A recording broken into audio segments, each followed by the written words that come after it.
Alors salut, c'est Emma-chan. Aujourd'hui on est le samedi 5 février 2022. C'est un enregistrement que j'ai déjà fait il y a quelques minutes. Malheureusement la piste audio, j'avais enregistré uniquement au micro et il y a eu un gros problème avec des parasites en permanence et c'était vraiment inaudible. Enfin j'ai passé, toute la bande est quasiment inaudible. Enfin, avec à chaque fois des crachotements, des parasites. Et les petites coupes, je pense que c'est un problème de câble avec mon micro, donc on y retourne. Je vais essayer de faire un petit peu plus simple et de synthétiser ce que j'avais dit. Donc là, mon but cette semaine, c'était de m'attaquer à des résumés à transformer en texte, et j'ai fait ça avec un essai que je vais décrire juste ici. Et une histoire qui s'appelle Vers acide. À la base, c'est un truc que j'avais noté dans les années 2000 et qui était issu d'un gros projet, la Lueur Verte, que j'avais en 2001-2003. Pour le résumé que j'ai écrit tout à l'heure, ça parle donc d'un garçon qui s'appelle Roddy et qui est en montagne et qui va chercher une fleur un peu spéciale.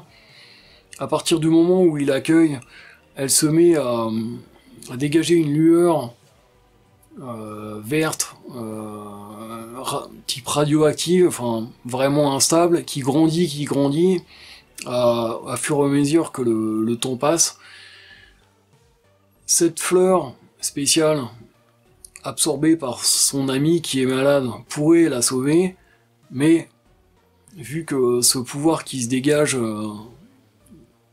est vraiment comme quelque chose de radioactif et très incontrôlable, ça risque aussi de détruire la région avec une sorte de cataclysme, tremblement de terre, etc. Donc voilà, je suis parti de ça. Ça c'était mon résumé de départ. Je pensais en termes de référence à surtout Batman Begins avec Bruce Wayne qui allait chercher une fleur bleue dans la montagne avant d'aller trouver son mentor dans un temple. Une fleur qui avait des propriétés un peu particulières. Et un manga que j'aime bien qui s'appelle Sous un rayon de soleil de Tsukasa Ojo, pardon.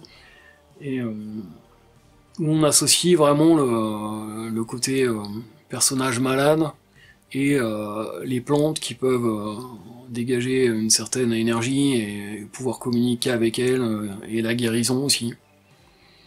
Donc j'ai posé un texte, un résumé pardon, assez court, et quelques minutes après je me suis enfin lancé dans un texte qui fait à peu près 300 mots, et qui détaille un petit peu plus et met les formes à ce concept de départ, tout en y apportant quelques nuances. Ce qu'on apprend en plus dans ce texte, c'est que, enfin la version littéraire courte, c'est que le personnage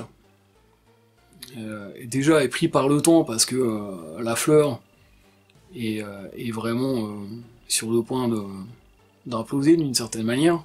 En tout cas, le pouvoir, l'énergie qu'elle dégage est de plus en plus critique. Donc il est pris par le temps avec aussi son ami qui est mourante, donc il doit se presser pour revenir une fois qu'il a accueilli cette fleur. Et il a aussi, ça c'était un truc que j'avais pas précisé dans mes notes de départ, il a aussi le shérif à ses trousses, avec des hommes qui sont armés de fusils, etc. Et qui veulent, voilà, il a été accusé d'un meurtre ou d'un crime, c'est ce qu'on apprend plus tôt, et peut-être qu'il s'est évadé parce que voilà, il voulait tout faire pour aider la jeune fille qui s'appelle Marjo, et il pouvait pas la laisser comme ça. Et donc il s'est lancé dans cette aventure qui risque d'être mortelle pour lui, quoi, aussi. Donc on sait que le vrai criminel court toujours. Ça c'est des petites choses que voilà, on laisse en suspens, ça pourrait éventuellement être un peu plus développé si s'il y a une version longue un jour. Qu'est-ce que je pourrais dire? Voilà, je pourrais citer un peu plus de sources, comme pour la couverture, il y avait, c'est vrai que ça m'a traversé l'esprit, le talisman, avec l'illustration signée Manchu pour le livre de poche. Il y a ce personnage, ce Jake Sawyer, dans le roman, qui, on le voit avec une sorte de pouvoir lumineux dans la main, d'objet. Moi, ça sera plutôt un truc naturel, végétal, et mais il y a un peu de ça dans mon concept. Pour la région, j'avais aussi cité le côté vallée encaissée, montagnard, et il y a un accident, une catastrophe de grande ampleur qui risque d'arriver dans un lieu de montagne. Je pensais surtout à la couverture de Michel au Val d'Enfer. C'est vrai que le côté vallée, ça allait très bien. Et le côté infernal, je crois qu'il y a sur une couverture, d'ailleurs on voit une sorte d'explosion ou un truc comme ça. C'est pas la couverture que j'ai, mais dans celle qui est dans plus du milieu des années 80. Ils avaient fait par l'illustrateur, il avait fait une réédition, une révision de l'image, et ça donnait un peu ce côté, sur le point d'imploser, quoi. En ce qui concerne le personnage qui est recherché, on pourrait parler de Belle et Sébastien. C'était une série que je regardais en dessin animé quand j'étais plus jeune, avec ce garçon qui est accusé à tort, et qui a toujours les gendarmes derrière lui, les gens qui le considèrent comme un fautif, un criminel. Il y a le fugitif aussi avec Harrison Ford, quoi, qui va essayer de trouver le vrai responsable, le vrai criminel. On trouve un peu de tout ça dans les influences. Et aussi dans le côté personnage féminin qui a tout fait pour secourir le garçon. On apprend que la jeune fille a essayé de le sortir de prison, en tout cas de l'innocenter. Et il lui doit quelque chose, déjà c'est quelqu'un à qui il tient, et il veut tout faire pour lui rendre l'appareil et essayer de la sauver. Et c'est exactement la dynamique que j'aimerais entre les deux personnages, qui essayent de se sauver l'un l'autre à différentes périodes de leur vie.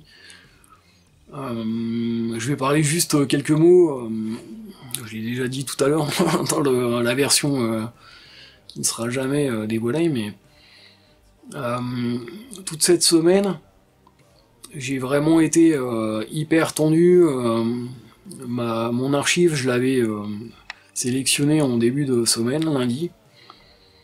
J'avais choisi mon document, et puis mardi, j'ai fait quelques photos le matin. J'ai senti très rapidement que j'étais trop crispé, pas vraiment la bonne énergie. Peut-être pas suffisamment envie aussi, voilà, j'avais peut-être besoin de prendre un peu de temps pour y penser. Et donc vraiment, j'ai pas forcé plus que ça, je voyais pas trop ce qui pourrait en ressortir de bon. Et donc j'ai laissé en attente, j'ai passé plutôt ma semaine à regarder des films. Pendant 2-3 jours, j'ai fait que ça quasiment. Ensuite, hier, je suis passé plus en mode lecture, donc peut-être que j'étais déjà inconsciemment en train de me préparer à revenir vers le format littéraire.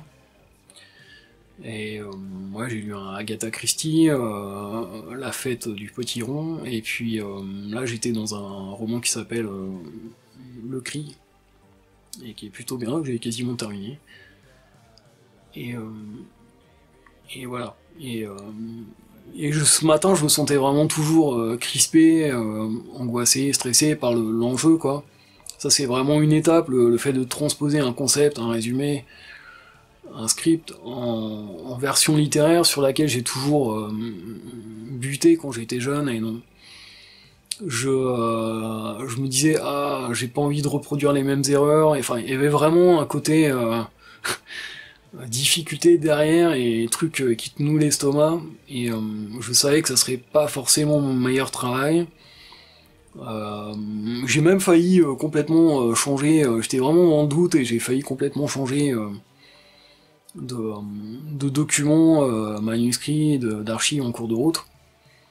J'ai envisagé ça, voilà, je me suis dit, c'est quoi le problème mais je pense que surtout, c'était la pression que je me mettais à moi-même, quoi, c'est-à-dire pour arriver à traduire une idée en format plus écrit, et que ça soit assez fidèle, et que ça soit assez réussi, voilà, que ça trahisse pas trop le truc d'origine. Je trouve pas que ça soit formidable, mais voilà, au moins j'ai affronté ma peur. Euh, je parle un petit peu de, enfin, je pense qu'on ressent un petit peu ça, le côté tout tenter, même si ça paraît, le personnage, c'est ce qu'il essaye de faire, quoi. Même si ça doit rater, il se dit qu'au moins il doit essayer, et c'est un peu comme ça que je me sentais, quoi. Je veux pas jeter l'éponge avant de au moins essayer une, deux fois, 10 fois. Je sais que ça va pas forcément fonctionner dès le début, ou que je vais pas forcément se sentir à l'aise, c'est vraiment une étape. Le passage de résumé à un texte littéraire. J'ai fait de l'écriture courte sur des trucs neufs, j'ai fait des résumés sur des idées anciennes, mais tout ça combiné, j'ai jamais tout enchaîné à la suite. Donc pour l'instant c'est un sujet encore assez délicat et assez sensible. Voilà. Un essai même réussi, ça suffirait pas du tout, donc il faudra encore et encore y revenir, y revenir, y revenir. Et si vraiment je dois poursuivre dans cette direction, je pense que ouais, il faudra s'y habituer et trouver mes marques, quoi. Ce qui est encore loin d'être le cas, mais voilà, je ne perds pas espoir, et bah, on verra ce que ça donne pour la suite. C'est tout pour aujourd'hui. J'espère que j'ai pas été trop répétitif. C'était un peu fatigant de réenregistrer un truc que tu viens de dire à la seconde, c'est exactement tout ce que j'aime pas, c'est-à-dire tu fais un truc et tu dois le refaire en essayant de faire pareil, et ça peut sonner faux, et enfin voilà. Pas terrible comme expérience, mais bon, c'est comme ça. Restez créatifs. À bientôt, j'espère, pour un autre texte d'après archive, et voilà. Salut!